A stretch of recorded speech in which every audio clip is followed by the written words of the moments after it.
What's up, everybody? This is your host, Jackson Mitchell, and we are back with another episode of the Walk On Mentality podcast. This week in the stew, we have the one they call the Condor, Mr. Maxx Crosby. Max, bro, I appreciate you coming on. Of course, bro. Appreciate you for having me. Yes, sir. It's been a minute since we've chopped it up, bro. I think last time I saw you probably had maybe one tattoo. And yeah, maybe two. Times have changed. A little bit. I want to know about the most recent piece, bro. I know I saw Kobe, MJ, Muhammad Ali. Like, talk to me a little bit about that. Yeah, I got my three biggest icons in sports. Dudes I idolize the most: Kobe, Jordan, Ali.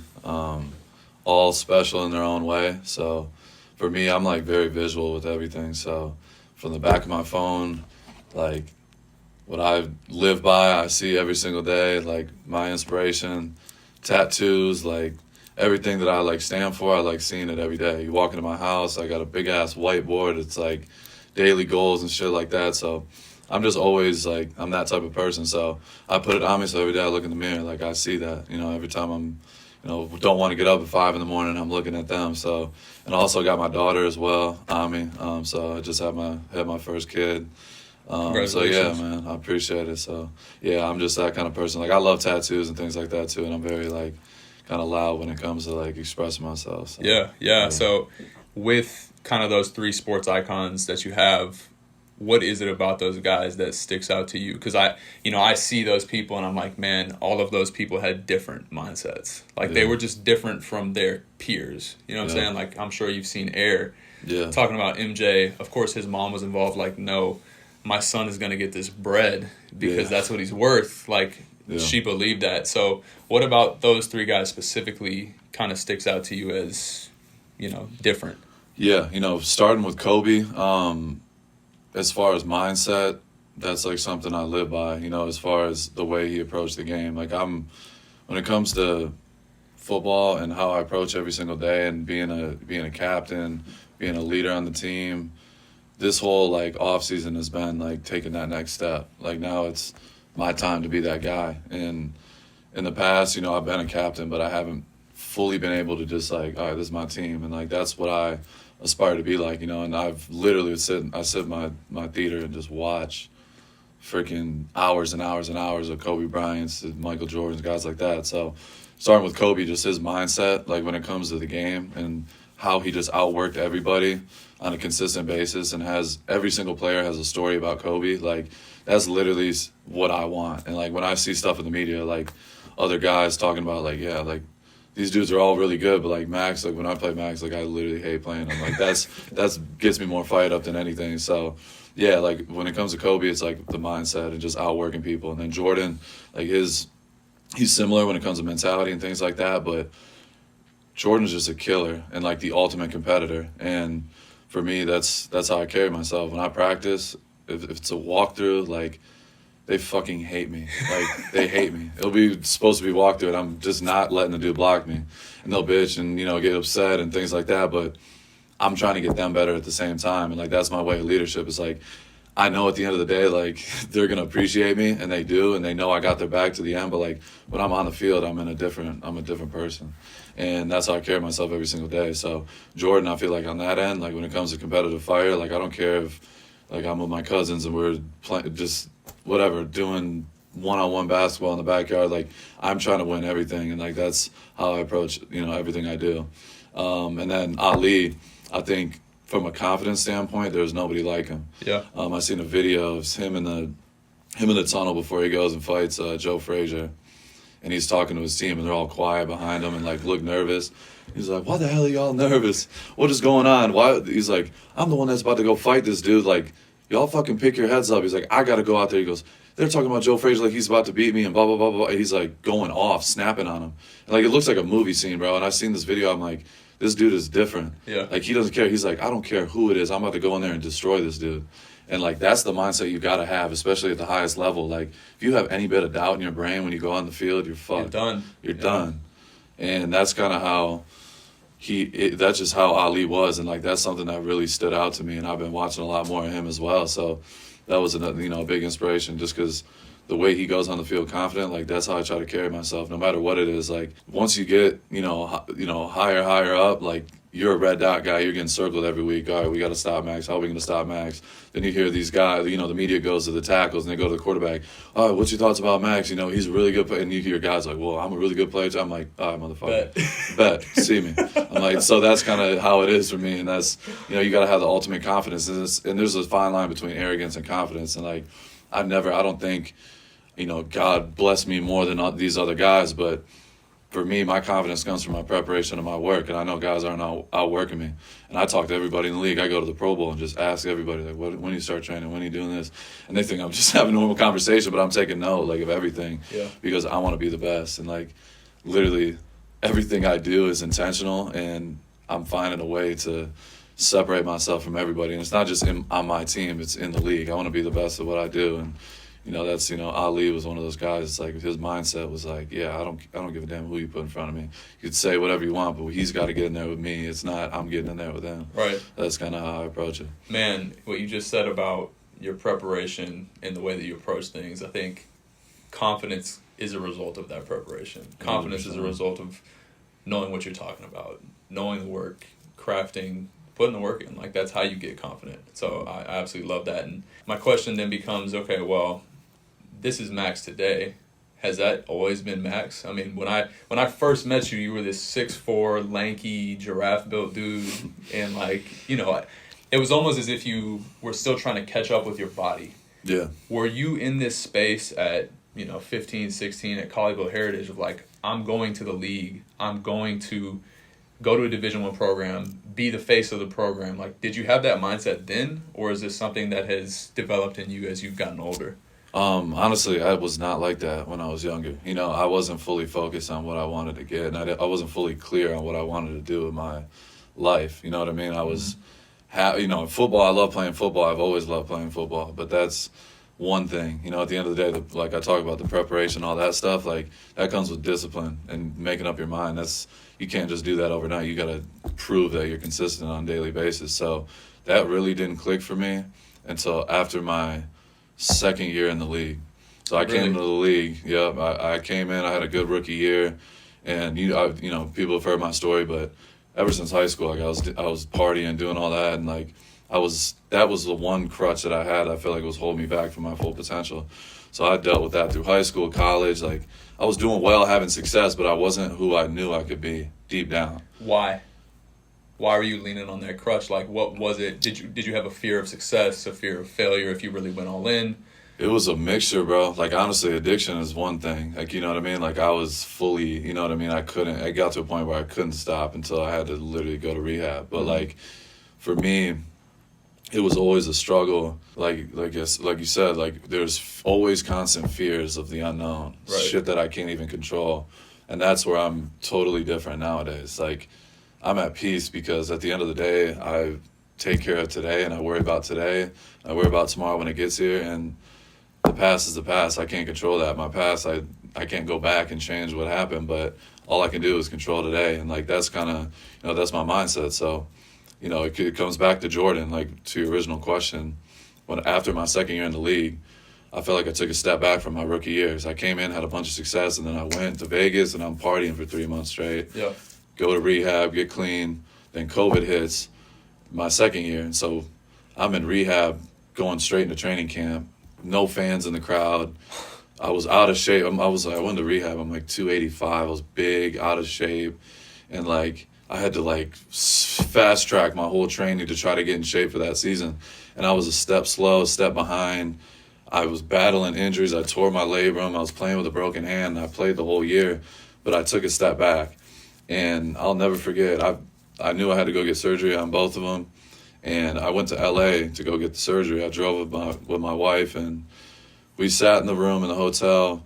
It was like Friday, and I didn't have surgery till like, I think it was Sunday or something like that. So we were just chilling, and we watched The Last Dance from literally start to finish in a day and a half. We sat in the hotel and just watched it. I swear to God, I tell everybody this, like that literally changed my whole mind. I'm like, I'm going back after the surgery and I'm fucking changing everything. I went back, I went to my nutritionist, my strength coach. I'm like, listen, I'm going to do everything y'all say. I don't care what the food tastes like. I'm not just going to be a good story. You know, a guy from Eastern Michigan ended up being a starter, and you're like, no, like, I want to be the fucking best. Why not me? There's so many guys. There's only a few guys that fucking do it, but they do it. And they don't talk about it. They just go and fucking do it. And, like, that's how my mindset is, like, why not me? I have enough ability to go do that shit. And, like, that's where it changed for me. That whole off season, I went in January, I got my surgery. I had a great off season, did everything right. And I went from, like, a middle-of-the-road DN to all-pro in a year, and then got paid. And then... So that was after my third year. And then going into my fourth year, now it's a whole nother battle. I got paid. I got all the pressure. Everyone's expecting me. You know, now your level of play has to, your expectations are out the roof. Right. And so now, okay, I did 1 year of it. Now it's the consistency. Now can I do it again? And so I went even harder. I'm going, finding ways, that little separation. How can I do it better than I did the year before? Then I went last year, and I had an even better year. And now it's like, okay, the margin of growth is smaller, because you've already built a huge foundation, but it's like, how can I find that 1%? Right. How can I find that 1% from training to eating? There's always ways to get better. So that was my goal, is like that 1%. That was my whole motto this off season. I literally PR'd everything, speeds, training room, like everything again. And I'm like, okay, that's 3 years in a row. I've done it. And I'm about to go into my 5th training camp, but this is the 3rd year really locked in. And I've just taken my game to a whole different level. And now I'm in the conversations with the best of the best. And, like, I don't want to just be in the conversations. I want to be the Aaron Donald, the guys that are like, okay, this is the best guy, and, like, these are all the guys that's my goal, bro. And yeah. I fight for that every day. But that's just a part of it, but also the leadership. Also, that's that 1% as well. Like, I've been a captain the last 2 years, but I want to be the guy, the leader. You know what I mean? I want them to come to me when there's a problem. Like, that's been my another main focus for me, is just, like, not shying away. Like, dude's hands on their hips, bullshit during the run, like, grab his fucking arm and be like, nah, stay the fuck up, you're coming with me. Yeah, so I've been really taking that serious in my training as well, and it's been the best offseason I've had, bro. So that's kind of what changed for me, was after that 2nd year. Yeah, so I think I know the answer to this, but I'm curious to hear from your perspective, and I think it's important for, kids and adults too, but when you've had as much success as you've had so far, how do you make sure that you're not in need of affirmation from the analysts and the blogs and the people talking about Max is the best DN in the league and this and that and all that? Like, how do you stay focused on you just controlling what you can control, independent of any praise or the outcome, if you will? Yeah, that's the thing. Like, people don't see, they forget, like, being in my position, they forget that I had to go through all the shit I went through just to be here. And I don't forget that. But the world and the media and everybody forgets how it used to be. Like I said, like, my 2nd year, coming after that rookie year, my expectations, again, were really high. And then I took that step back. That whole season, the media, I'm getting crushed. Like, crushed every day. People blowing me up, blowing my girl, like, oh, he's overrated. But that's all I hear. But people don't understand on a daily basis if you're not living that. And I feel that shit. But at the end of the day, like you said, the media and all that, like, they're going to always go up and down. They build you up to break you down. That's just how it is. Yep. But it's the guys after they break you down that come back out of that those dudes are untouchable. The Von Millers, the Aaron Donalds, like, they all have that moment where early in your career you're going to have success, and then you're going to get punched in the mouth, and it's like, okay, how are you going to respond? And most guys don't respond well. They fold. But the best, like LeBron, when he was in Miami his first year, everyone in the world would say, you're a choker, you're overrated, you left, blah, blah, blah, blah. And he just had to bite the bullet and just keep going, and now he's literally considered one of the greatest, if not the greatest of all time. So, like, that's what it's about. And for me, I know there's going to be more adversity. It doesn't stop, and it's constant. But that's why the work and all the preparation is so important to me. Like, even they see it on a daily basis. Like, I come to Texas, I still have to bring my meals, all my meal prep, I'm eating at the same time. I'm not, like, it's regimented to a T. No matter if I have to go see family or whatever, I'm stretching every single night. Like, all those details matter, because I know on game day how much it takes to be at the best. Because if I win 50, if I play 60 snaps and I get blocked 5 times, those 5 times I get blocked, it's going to be all over my phone. Look, our young tackle block Maxx Crosby. Look, he's getting that's what you got to hear from. You know what I mean? So it's like that's the pressure, and that's at a whole different level. But you just have to trust your work, and like I know what my film looks like, and I take that so serious. So there's gonna be hate, there's gonna be positives, negatives all the time, but you just have to stay on the course no matter what. There's gonna be hard times, but like I gotta show up the next day regardless, and I gotta get better. Doesn't matter what happened in the game. I could have the best game ever, though. They're patting me on the back. You're the greatest thing ever, Max. But I don't look at it like that. I'm like, I should have played way better. I watched the film. I'm looking for the bad things. Right. It's like, okay, at the end of the day, you can get 3 sacks and win 3 rushes, but lose all the other rushes. You know what I mean? Yeah. Like, I'm looking at the play-by-play breakdown of how I do. So that's what I pride myself on, is just like being the most overall like consistent player, because I do care. Of course I care what people think and care what you say, and I use it as motivation. I have a whole folder of all the negative shit people have said over the years, and like I use that as motivation. I love being doubted, and I love the praise as well, but like everybody's different. They have to find their different ways to get motivated. And like for me, I love when they tell me I can't do something. I'm like, bet. But at the same time, when they say, oh, you're the greatest thing, it's like that's even more fucking motivation to go out there and do better, because people really believe in me at the end of the day. And if they're talking about me, I'm doing something right. Whether it's positive or negative. But like that's even more pressure. It's like I know my standard, and if I'm playing below that, that's on me, because I'm not getting myself ready. So that's why I'm so like OCD with all of the things I do as far as getting ready to play. Yeah, you just setting yourself up for success. Yeah. So we've talked a lot about now, where you are now. Yeah. Where did you come from? Like, you mentioned that this mentality really was kind of born in you more so in the last few years, but did you grow up seeing people who were doing this, like, in your house, your parents, your brother? Like, did you have people around you that were kind of encouraging you to pursue big things and kind of maximize your full potential when you were growing up? Yeah, my brother, when he was, younger and he was getting ready to go to college, and even in high school, like I got to see him. He was my big brother. He was the captain of the team, worked his ass off. Like I was able to see that on a daily basis. I see my dad and my mom. They were working. My mom was working 3 jobs at one point when I was in high school, like gone all day, all night, like trying to keep things afloat. My dad, to this day, he doesn't have to do what he does, but he's constantly doing shit around, always working, always doing stuff. So it's like that's normal for me. Like I'm used to seeing that on a daily basis. But for me, like, when I went into the NFL, like, I didn't have, like, a vet who, like, Max, come with me, do this with me. Like, there were some guys that I looked at, like Richie Incognitos. They're on the other side of the ball, like, dudes that are real vets that worked hard. But, like, the NFL, it's a little bit different. Like, they're trying to maintain and, like, take care of their body. Everybody's at a different level in their career. So, like, for me, I didn't have some vet who was, like, an all-pro that was, like, follow me, bro, or play my same position. It was, like, I came in and took some guys' jobs. So it was like I was kind of on my own in a way, and like I felt like it almost was hate in a way. Like I had a split group, because they were kind of like, there were some people who were envious of it. There's some other guys like that weren't expecting me to come in and do that. So it's like for me now, my whole mentality is different, because I never had that guy that was like, Max, I got you, do what I do, bro. I'm the hardest worker in the building. I didn't have that. Right. So now I'm being that guy. I don't care who it is. If you're an undrafted rookie, like right now, we're training. I'm in Vegas full time working out, and there's no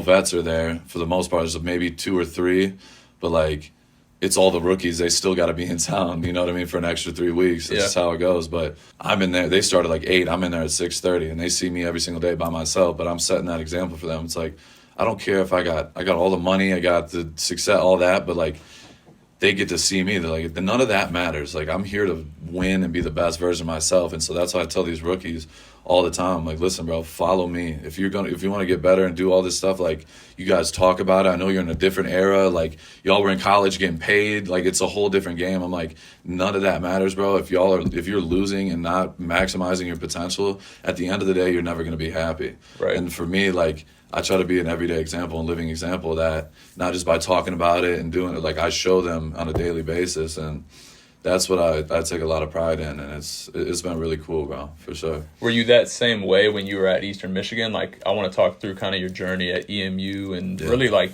how did you end up there? Were you heavily recruited or? Yeah, no, I had one offer. Eastern was my only offer. I was originally, like I said, from Michigan. I lived there till I was 10, and then I moved to Texas right before middle school. So middle school and high school in Texas, I was a late bloomer. I didn't play DN until my last year of high school. So I really wasn't recruited because all my film was at linebacker, and I was stiff and awkward, and it just didn't work. You know what I mean? I wasn't being recruited really well and whatever. So. But did you think you were good enough? Oh, for sure. Like I always had that belief since I was a kid. Like I'm the best, even though I wasn't. Like I would always try my brother, try to beat him, and he would kill me. But like I still had a deep belief in myself. I've always been that way. Okay. But I didn't know. It was unknown. You know what I mean? Like everybody has that. What you think your best version of yourself is. Like what I'm doing right now, I don't know. You know what I mean? I didn't really know. I just believe. But at the same time, like I got one offer. I went to Eastern. I was 212 pounds when I showed up to campus. I was scrawny, and you're how tall? 6'6"? 6'5". 6'5", so okay. Yeah, so I really had to just get it out the mud. I was 17. I went all the way back to Michigan from Texas. Like, and that was another thing. Like, there's certain stories like that I'll never forget. Like going to Eastern, we were like 2-10 when I went there. They were talking about shutting the program down, and I got to hear from people at school like, it's not even a really D1. Like people talking shit, and like the South Lake kids, they're shitting on me. I'm at the free throw line playing basketball, and they're like shitting on me, like making fun of Easterners. I'm like, fuck y'all. But like little stuff like that is like I'll never forget it because I was always that guy that was like slept on, doubted. All right, he's going to Eastern. That's not even really D1.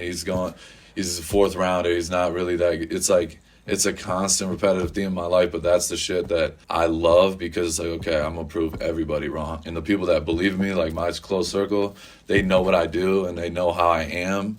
And I'm like constantly on a quest to prove everybody, either wrong or right. And it's dope. But yeah, I went to Eastern. I was 17, went across the country by myself, and just literally had to learn how to live. Like, and the only way to learn is if you have no other option. You got to make your own food. You got to figure it out, get to class, and I made it work, man. But it was the best thing I did because I had to grow up. It gave me no other option. I didn't have a out. You know what I mean? It's either okay, I quit and then go back live at home. Like, nah, I refuse to do that. Right. I've always been independent. Like, always want to do things on my own. Always want to have my own things. And that changed me, man, because I had to grow up like fast, and it was dope. But I appreciate all that shit that happened because at Eastern, it's like we went there and we changed the whole program. Now they're going to bowl games every single year. Like we went to a couple bowl games when I was there, and just another part of the story. So I want to talk about that because when I was at SMU, we were 2-10 my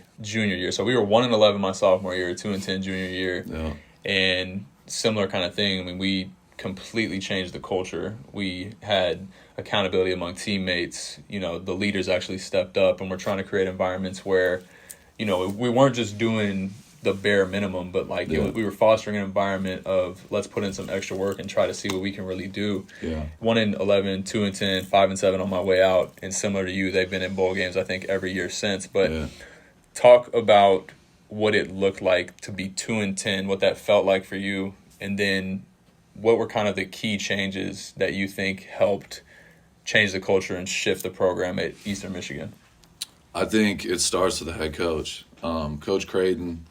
He literally sold me. The reason I went to Eastern, obviously I have family still back in Michigan, so that was like, I just wanted to go D1 and get back.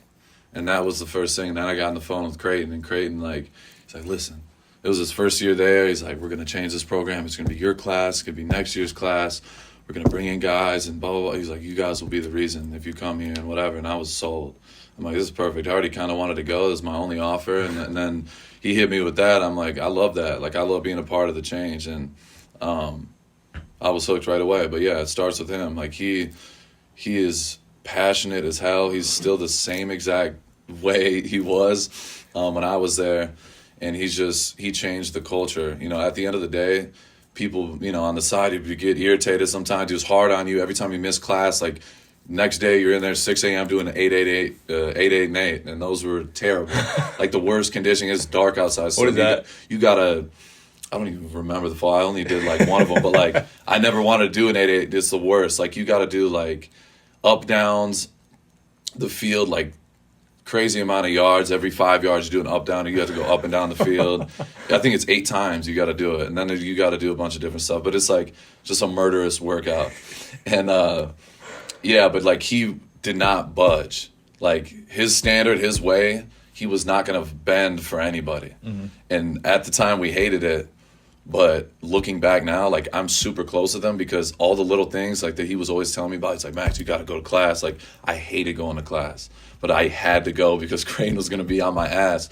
But now looking back, like, we have a great relationship because I didn't understand it at the time. I wasn't mature enough. I didn't realize that he was trying to help me. And at the time, I thought he was attacking me, but he was really just trying to help me. And that's, I think, the biggest thing. Like, he stood on the culture. And, like, once we brought our class in, then the next class, we all were playing, and we were all close as hell. We all lived together. We did everything together. We partied together. Everything we did together was as a football team. So we were all super close. And so once we got on the field, like, and just started balling, like, we were all on the same page, and we just started like, our defense, we were literally the worst defense in the country. And then once our class and the next class came in, like, we were back-to-back, like, number 1 in the MAC in defense, and we were beating dudes. Like, it was awesome. So I think that was the biggest thing, just Creighton just being, just putting his foot in the ground. He's like, listen, this is what it is. It's what we're going to do, and we're going to win this way. So we bought in. Yeah, and you were a captain there, right? No, never was a captain, no. And so was it just not a priority to you, or do you think, we had captains who were leaders who led by example. We also had vocal leaders. Were you just not in that space at the time? Well, for me, I was still going through my shit. Like, I was on and off, having, in the off seasons, I'm drinking all the time, partying, I was that kid. Yeah. So when it came to work ethic, I was always that guy in the front of the line. I'm flying around. That never, changed. But it's different. You can't just do that shit and preach that shit, and you can't go and gain the respect of your teammates when they see you on Saturday and you're blacked out and doing all the bullshit. So, right. Yeah, that's why, I never was a captain. Then going into my last year, I felt like that was the first time I really got to lead. But I had to get sober. He forced me to get sober because I got arrested. I wrecked my car, got a DUI, leaving a party, and I got suspended the first game. So obviously I couldn't be, this is a week before they voted for captain. So it's like, I know I'm not going to be a captain, but like, I really got to be a leader that year because I was sober. And he was like, listen, if you drink or have one drop of alcohol in your system during the season, you're suspended another game. So they breathalyze me every week. Wow. Drug test me all the time. And I hated them at that time for it too. But looking back, I'm like, that was the first time I realized, like, okay, I could kind of do this. Like, but I didn't even have a program. I wasn't doing AA or anything like that. But once, that was like the first time I really got clean. And then I went to the league and then I repeated and I told them like, fresh start, I'm in the league. And I thought I'd go party again, but it was like, nah, it's not going to work. Right. But that, like, looking back, it really changed my perspective on everything because, I never was a captain. I never was a captain in high school. I never was a captain in college. Like, that was something I always wanted. But once I got clean and sober and all my teammates seeing how I work on a daily basis, I'm not being a dickhead out at the clubs and doing wild shit, like, it fully changed. And I've been a captain 2 years in a row, like, unanimously voted, and like, that shit is the ultimate, like, respect when it comes to, being in an NFL locker room. These are grown-ass men with families and everything, and I'm unanimously voted. Like, that's like the ultimate sign of respect. Yeah.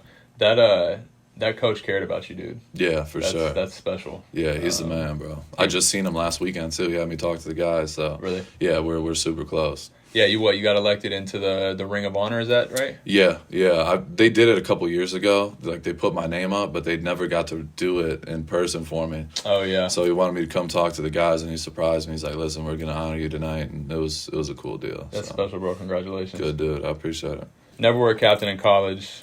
Get drafted, kind of go back to some of those same habits. Yeah. Now, what I actually wanted to ask you was, from a mentor standpoint, you mentioned when you first got in the league, you didn't have somebody who was like, come with me. And now you're kind of the guy who's saying, come with me. But do you have mentors or people who more specifically can like hold you accountable on some of the things, like maybe if it's related to AA type stuff, or you probably don't need as much accountability on like the work? But do you have people who you feel like are kind of your go-to accountability partners?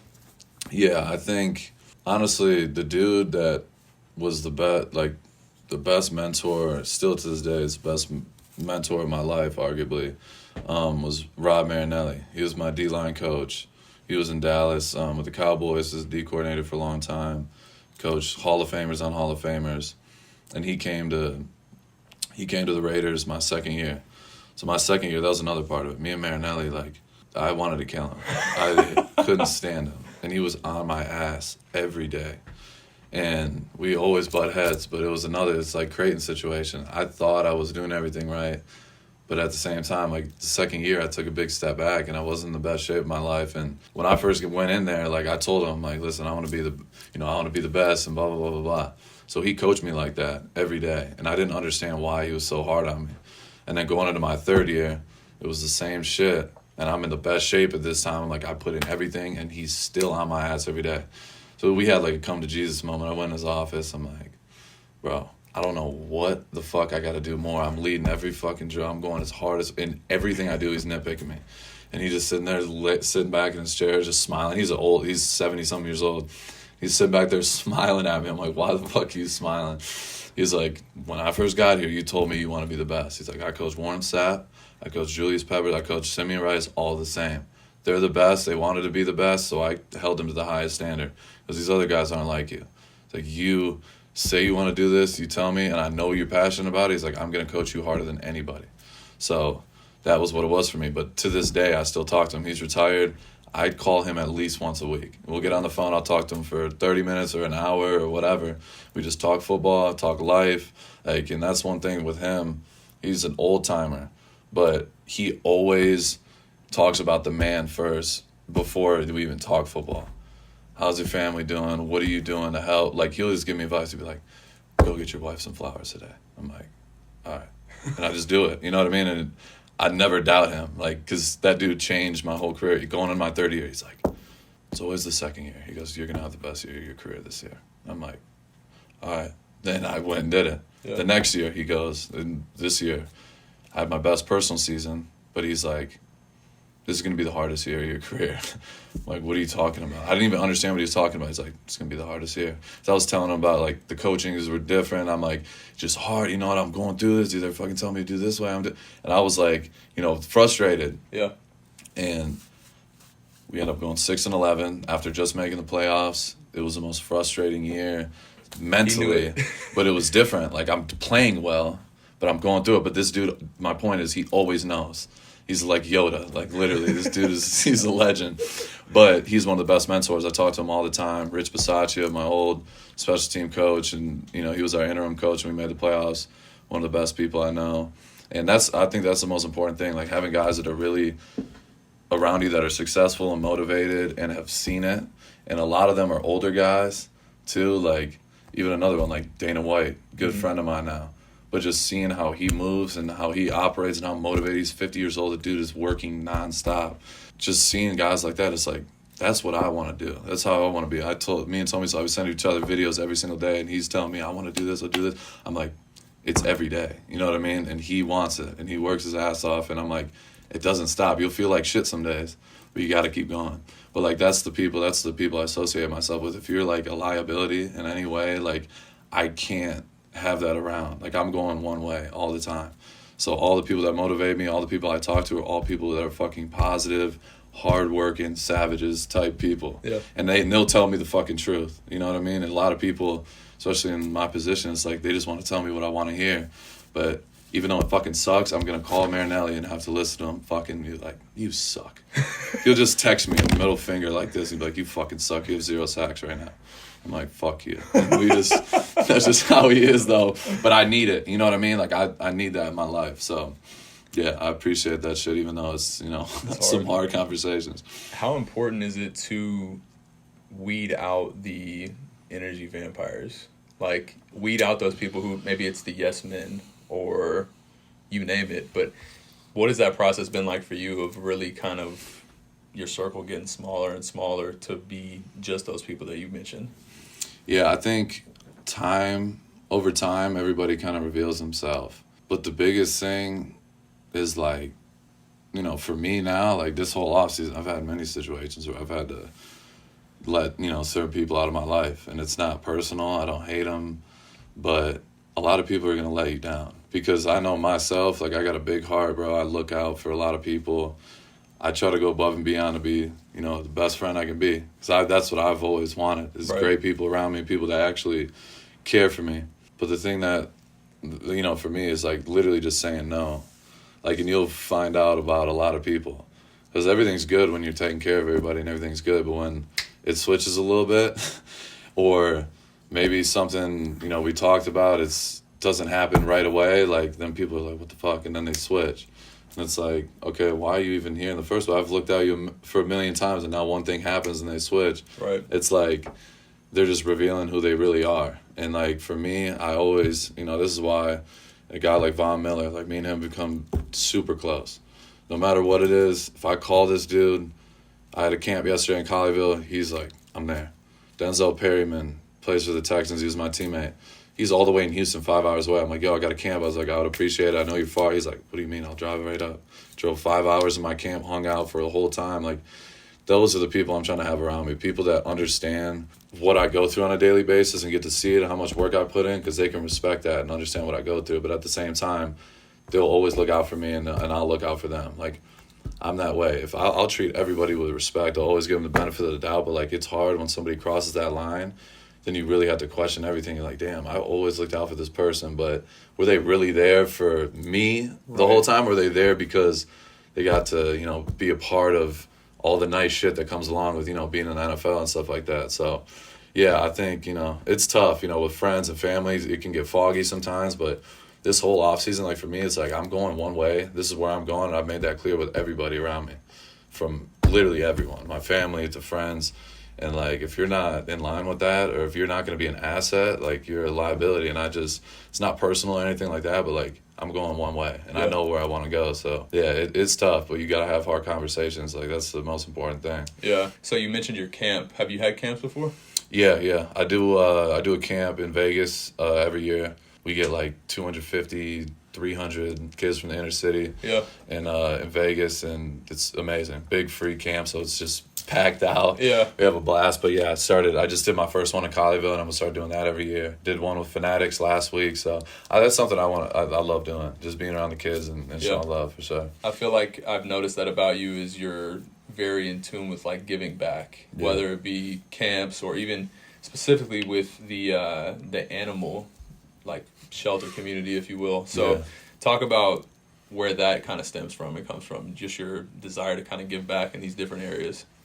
You know, for me as a kid, like, growing up, I always, like, dreamed of meeting an NFL player. Like, you know, you dream about your favorite players and, like, how they would be if I met them. Like, when you meet somebody like that, you want it to be, like, the best memory. Like, if I were to meet Calvin Johnson when I was a kid and he was the coolest dude, like, that's something I would hold on for. But, like, that dude is, you know what I mean? He confirmed that he was the man. You know what I mean? Like, I look at that through a kid's lens. Like, when I'm around a bunch of kids all the time, you don't realize when you get older, like, your perspective is totally different. But those kids, like, that could make somebody's life change. You know what I mean? Like, a kid getting the opportunity to be with me on the field and hang out, he's going to remember that one conversation, that one little thing, you know what I mean? One little moment that we go through, and, like, for the rest of his life, he'll always, anybody he tells you, like, yeah, when I met Maxx Crosby, he was the coolest guy, or he'd be like, yeah, he was an asshole. Right. So, like, I take that super personal, and, like, I want every kid and every fan, like, even with fans and, like, different communities I'm dealing with Sobriety or Pitbull Rescue, like, all those people I come in contact with, like, I'm always trying to give them my best version of myself, because I feel like at the end of the day, there's so many guys that make it and think, okay, now I'm above humans. You know what I mean? Like, the normal human. Yeah. I think that's the lamest shit ever. And I'm human just like anybody in this room. Like, I'm never going to change that. And, like, I feel like that's, you know, my parents and all my mentors in my life have been a big part of, you know, helping me become who I am. But, like, I take it super serious. And I feel like all the most successful people, they always give back. And it comes back, you know, twofold. If you have the opportunity to change somebody's life or make an impact, like, I take that serious, because football is not forever. If I play 15 years, bro, I'll be 34 when I'm done. Right. I have a whole life, you know what I mean? And I feel like people like that really don't appreciate the fans, the guys, there's fans that came yesterday all the way from California just to come see me at my camp. Like, they were 55 years old and signed up for a kids camp just to come and get an autograph. You know what I mean? Like, yeah. I appreciate, even though it sounds crazy, like, I appreciate the hell out of them because, bro, that is insane. Like, just to see me, and at the end of the day, like, I'm a normal person just like anybody else. Right. But I'm never, like, I always try to stay in tune with that because there's so much bullshit out there nowadays, and people, like, the social media nowadays, everyone's like, it's just a whole different world, you know what I mean? And everybody's just out for themselves. Like, I don't think that way at all. Like, I want all the people around me to eat. I want everyone to have success, and I want all my people around me to be successful, and like that, I want to show that to kids and show love to everybody I deal with. And that's like, even in business world, like in the business world, it's the same thing. You get relationships not because of, oh, I'm Maxx Crosby, what's up, I want to get in on this. It's like, no, like, I build relationships. I won't even, you know what I mean? I meet some people, like even my friendship with Dana, like we were just cool for years and years, and I seen him at fights and things like that, and like our relationship has grown a ton just because he tells me, he's like, man, you're genuine. You know what I mean? Like, I appreciate the shit out of you because you are who you say you are. I'm not faking shit. I don't have nothing to hide. You know what I mean? I'm just myself, and I always respect people. And I feel like that shit goes a long way, and it always comes back in the long run. Yeah, I think a big topic of discussion in the past year for me has been this idea of like going into situations and giving that authenticity or giving effort or helping out or whatever it may be, but not actually expecting anything out of it for yourself. Yeah. Just completely unselfishly giving yourself to whatever task, and you just hit the nail on the head with that. Yeah. So now how old is Ella? 8 months. 8 months. So now you got a baby girl. Yeah. And you've had your experience in seeing the world. How do you approach, or what is your thought on, raising a daughter and, setting her up for success? Yeah, it's crazy. At the end of the day, anybody having their first kid, you think you know what you could read a million books, but you're just learning on the fly. And that's what makes it so special because, I always thought, like, when I was going to have kids, I always, like, had this deep feeling I was, like, low-key going to have all daughters. You know what I mean? Yeah. For some reason. But it's been the coolest, like, the most special thing I've ever had to do. Like, literally, I look at it as, like, the biggest blessing. Like, the fact that I have the ability to, like, raise somebody and change somebody's life and raise them the right way and do it the way I want to do it. You know what I mean? It's, like, the biggest responsibility, but the biggest blessing at the same time. Like, I look at her and seeing her growing so fast, and, like, now I think, like, she's about to be running around now. She's crawling. She's standing up. Like, it's insane. And, like, for me, that's what I try to do, even with the kids, like, at camps and things like that. I always try to give them that, be a real role model. You know what I mean? And that's what it really comes down to. For her, like, being able to share my knowledge and my experiences and my life. Like, I've had a wild life. Like, I'm 25 and I've gone through so much shit. And I made it hard on myself, you know what I mean, in a lot of ways. Yeah. And, like, that's literally going to be, for me, just preaching to her, like, you're your own biggest enemy, but at the same time, like, you're your own biggest blessing. Like, you get in what you put in, what you put into it. And it's, like, it's honestly just a blessing, man. I can't wait to just continue, raising her the right way and show her, listen, this is what I messed up. This is what I was in my own head all the time as a kid. I was insecure. I was going through all this. None of that matters. Like, and at the end of the day, it's really cool, man. Just seeing how fast she's growing, and I can't wait just to just see her keep getting bigger and bigger. It's gonna be dope. That's special, bro. So this will be the last kind of question I asked you topic, but you mentioned how long you been sober now? 3 years and almost 4 months. 3 years, 4 months. Congratulations. Appreciate it. My younger sister's, today is her 6-month sobriety anniversary, so it's amazing, bro. I've seen how profound the impact has been on her life. Yeah.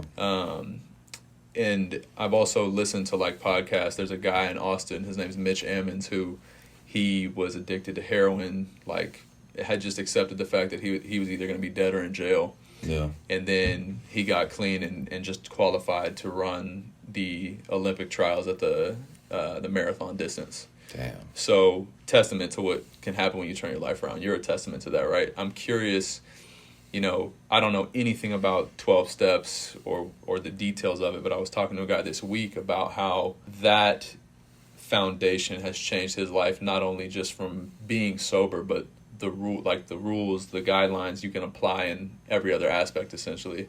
Yeah. I'm curious, how impactful has that organization been on you besides just cleaning up? Yeah, honestly, when I went to like I talked about earlier, when I went to college and like you said, like I had those 9 months or whatever I had to be sober. I had no program, I had no AA, I had nothing to fall back on. I was literally just dry, went cold turkey and just like tried to live, and I was miserable. You know what I mean? I wasn't doing anything to really, as far as action to get myself happy and clean and switch my mindset. Like that's what the 12 steps does. That's what AA does for me, at least. It's not for everybody, but at the end of the day, I still go to my Tuesday meetings. Darren Waller, one of my old teammates, he goes to the meetings with me still. He's over 5 years sober.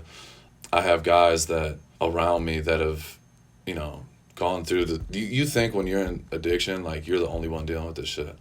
And once you get into AA, you're like, damn, this motherfucker is exactly me. He's just like me. This dude's just like me. They're all, it's a different version, but everybody has the same story. Right. And it's like, damn, like I thought I was alone this whole time. And that's what makes it so special because like my sponsor, Chris, he did my wedding. And he's freaking incredible. And like I'd call him at any point of the day and check in with him, and I have just a community of people that think and understand what I'm going through. And like that's the most important thing. And like it's not just getting sober. At the end of the day, like you get clean, that's the first step, is you're not doing drugs or drinking or whatever you're doing. But the first thing they told me is like, there's one thing you got to change, everything. I'm like, what the fuck does that mean? I don't know what that means. And so you literally start from scratch, you admit you got a problem, and then you dig out all the bullshit. Why do I drink? Why do I act the way I act? Why am I trying to numb myself? Why am I insecure? Why am I, all the vices and all the things that you dealt with, you got to get all that out and you got to tell somebody else. That's the hardest thing. You got to go from history to all the girl, like all this, all that shit. Yeah. And it's not easy, but I could tell you it's the best thing, and it's the biggest. It's like you're fucking lifting a boulder off your back. Like there's no better feeling just getting it out. You know what I mean? Because people like me and addicts in general, like we bury shit down, and it just stacks up, and then you eventually implode. Like that's really what it comes down to. So that community gives me an opportunity to just fucking let everything out. If I'm going through something, it doesn't matter. We fucking have the realest fucking conversations. And it's incredible, bro. And those people, I have a full group. Like I have my sponsor, I have mentors in that space as well.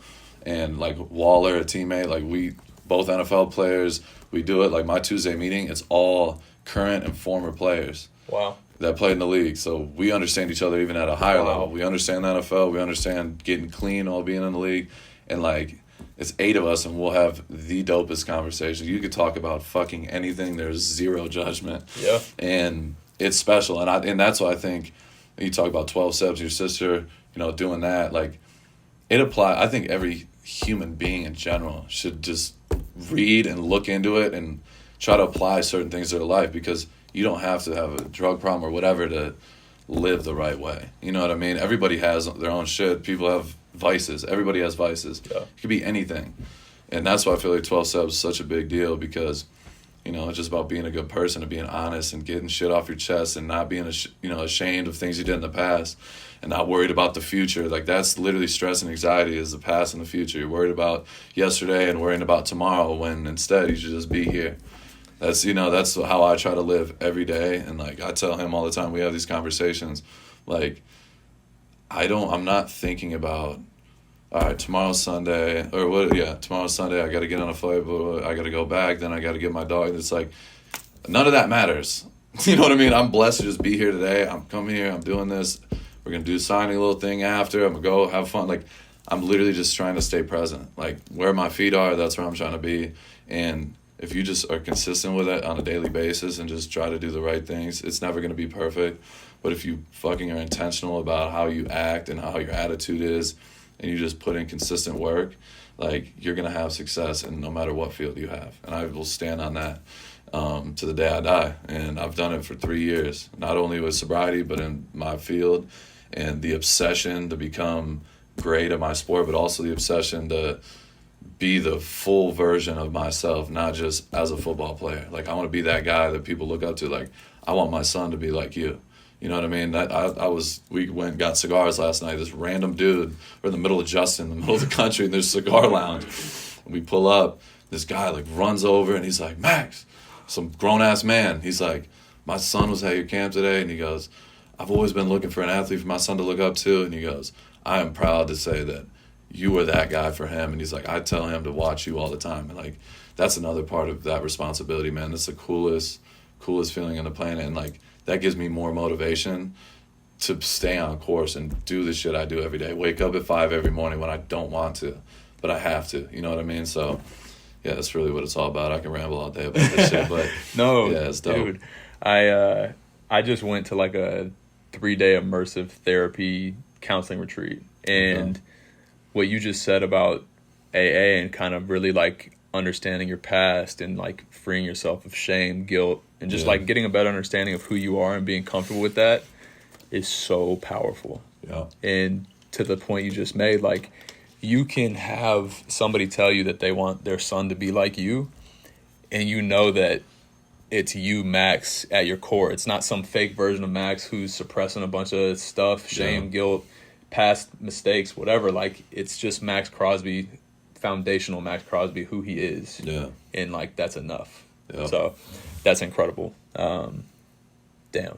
But That's good shit. I always ask people to leave the audience with just a piece of advice. Could be multiple. You've already dropped a bunch, obviously, but if you could kind of like distill it down into one thing, or maybe you have a mantra you live by, like, what do you want to leave the audience with?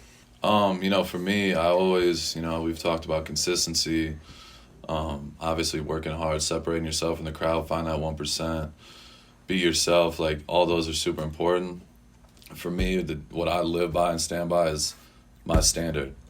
If my standard is, no matter what it is, in my football building, if it's in business, if I'm in being a dad, like, my standard is this. I'm going to be the first guy in the building. I'm going to wake up at this time. This is my football side. I'm going to be the last guy to leave. I'm going to do extra every single day.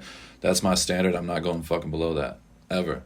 When I'm at home, I'm a dad. I'm going to fucking spend time with my daughter. I'm going to be there for my daughter regardless of the situation. If I'm mad, bad mood, I'm going to find a way to be in her life and be the best example for her.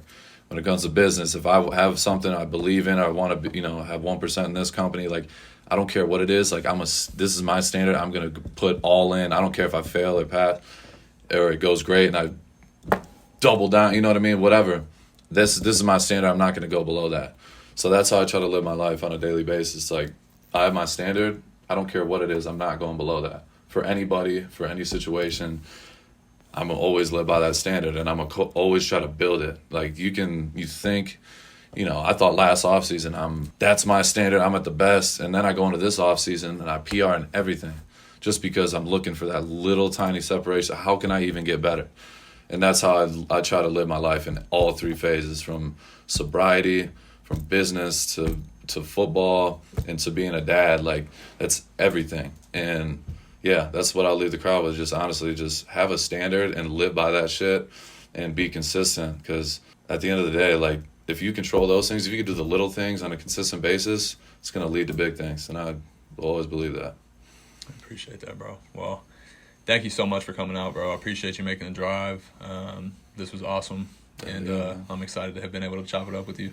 For sure, bro. I appreciate you for having me. My cousins over here, the whole crew. So we had a good time, bro. I appreciate you. Yes, sir. And to the listeners, thank you guys for tuning in to another episode of the Walk On Mentality podcast, and we will see you on the next one.